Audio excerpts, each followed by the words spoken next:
Halo Trivers, welcome back to Triv YouTube channel. Semoga kamu sehat selalu ya. Gimana nih? Sudahkah kamu cuan hari ini? Kali ini aku bakalan ngebahas mengenai sesuatu yang harus kalian pahamin ketika lagi trading. Hal yang bakalan aku bahas bisa ngebantu kalian buat lebih mengerti mengenai trading. Kalian udah tahu belum apa itu psikologi pasar? Hal ini penting banget loh buat diketahui oleh para trader. Karena dengan mengetahui psikologi pasar, kita bisa meminimalisir kesalahan akibat nafsu semata. Penasaran nggak? Sebelum aku bahas lebih lanjut, jangan lupa like, share, dan subscribe ke channel YouTube Triv. Dan jangan lupa tekan tombol loncengnya biar kamu nggak ketinggalan update video baru dari Triv. Thank you! Trivers, sebenarnya kalian udah tahu belum sih mengenai psikologi pasar? Jadi sebenarnya psikologi pasar adalah sebuah gagasan yang menggambarkan pergerakan harga di pasar yang dipengaruhi sama keadaan emosional para pelakunya. Di mana psikologi pasar menjadi faktor di bidang ekonomi yang mempengaruhi berbagai keputusan ekonomi.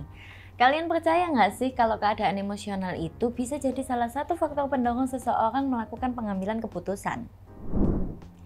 Jadi singkatnya, psikologi dalam siklus pasar adalah perasaan yang dimiliki oleh trader maupun investor mengenai tindakan terhadap harga suatu aset yang mana itu pasti bakal mempengaruhi harga aset itu sendiri.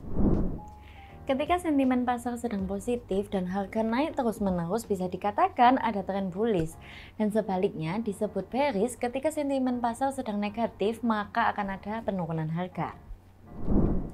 Jadi sentimen tadi muncul bisa dari berita positif maupun negatif mengenai suatu aset yang menyebabkan perubahan respon perasaan dan pandangan trader terhadap aset yang diberitakan tadi. Kok bisa sih keadaan emosional trader bisa berubah sesuai dengan siklus pasar? Seperti yang aku jelasin tadi mengenai fase bullish dan bearish, ada sifat trader yang pasti kita bakalan mengalaminya, yaitu sifat optimis dan serakah. Sifat optimis itu ketika kita percaya sama analisa teknikal dan fundamental kita, dan banyak trader juga merasakan hal yang sama, di mana itu akan membantu menaikkan harga karena permintaan pasar yang tinggi. Sedangkan sifat serakah itu ketika trader nggak peduli yang namanya manajemen keuangan. Biasanya kalau udah seperti itu, trader jadi nggak rasional dalam menentukan pilihan karena terlalu yakin sama pasar yang bakalan terus meningkat. Misalnya karena dia terlalu yakin sama salah satu aset yang lagi hype dan ngelakuin yang namanya all-in, memasukkan seluruh modal yang kita punya ke dalam satu aset aja. Sebenarnya ada beberapa pola berpikir trader yang menyebabkan para trader membuat keputusan yang gak rasional, yang disebut bias kognitif. Bias yang pertama yaitu bias konfirmasi, di mana kecenderungan trader yang terlalu yakin menerima informasi dari luar tanpa mengkonfirmasi lebih lanjut.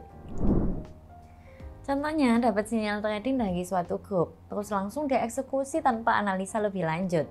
Contoh lagi, semisal pasar lagi bullish, trader fokusnya cuma ke berita positif dan nggak peduli sama berita negatif atau tanda bahwa tren bakalan reversal.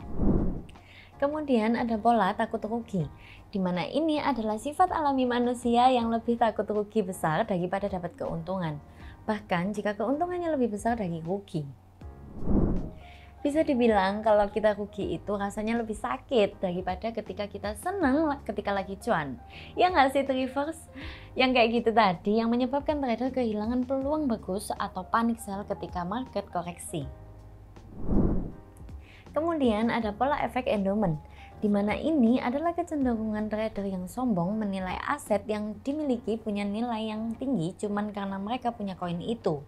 Contoh nih, misal kamu punya koin yang lagi hype, kamu ngerasa koin itu punya nilai lebih tinggi daripada orang yang nggak punya koin yang lagi hype itu. Yang kayak gitu bahaya ya Trivers, kita nggak bisa menilai suatu koin hanya karena kita punya koin tersebut. Kita harus melakukan technical analysis dan juga fundamental sebelum menilai suatu koin. Dalam beberapa kasus memang ada trader yang beruntung karena dia bisa jual pada saat harga hampir mencapai puncak tertinggi sebelum harga turun. Tapi kebanyakan trader yang main all in di satu aset mengalami kerugian yang besar juga karena terlalu serakah dan berharap untung besar dalam waktu yang singkat. Kalau tadi ketika tren sedang naik, sekarang kita bakalan bahas ketika tren lagi turun. Biasanya pas lagi tren naik, banyak yang lupa diri sehingga pas tren berbalik mereka menolak, merasa cemas dan panik. Ketika hal itu terjadi, bisa dibayangin kecemasan trader yang bertanya-tanya dan nolak hal itu karena adanya penolakan. Banyak yang menahan aset mereka walaupun rugi karena udah terlambat ngejual atau kadang masih percaya kalau harga bakalan naik lagi dengan cepat. Tapi ternyata harganya nggak jadi naik nih, karena banyak trader yang lebih bisa mengandalkan psikologi market, berpikiran sudah waktunya ngejual daripada rugi. Akhirnya harga semakin turun ke bawah. Di titik ini, trader yang tadi belum ngejual asetnya ngerasa panik dan semakin takut kalau harga bakalan turun terus. Mereka bakal rugi modal juga. Akhirnya, mereka menyerah dan ngejual semua aset pas harganya dekat sama bottom. Biasanya habis itu tren balik jadi sideways atau biasa disebut akumulasi. Karena trader yang tadi udah jual duluan memanfaatkan momen peluang tertinggi di mana ketika orang banyak yang putus asa dan menyerah sama harga pasar, mereka melakukan akumulasi pembelian dan akhirnya siklus tren jadi naik dan akan berulang kembali. Jadi, inti dari semua bahasanku yang panjang tadi, pastikan kamu pakai informasi ini, beli ketika ada kepanikan, di mana harga aset lebih rendah, dan jual ketika ada pola keserakahan di market yang menyebabkan harga tinggi. Tapi, ada tapinya nih, kalian nggak bisa nentuin dari itu aja ya. Kalian juga harus belajar mengenai technical analysis, mulai dari menentukan support dan resistance, kemudian mengenali pola candlestick dan grafik, kemudian menggunakan indikator bantuan. Kalian tenang aja, karena di YouTube Thrift udah ada playlist buat kalian yang mau belajar. Kalian bisa klik playlistnya di sini ya. Kayaknya video kali ini udah cukup panjang ya Thrifers. Semoga kamu paham sama yang aku jelasin tadi. Kalau ada yang masih kurang jelas, kalian bisa tanyain lewat kolom komentar di bawah ya. Sampai jumpa di video berikutnya. Thank you udah nonton. Stay safe Thrifers. Saya Paket Thrift.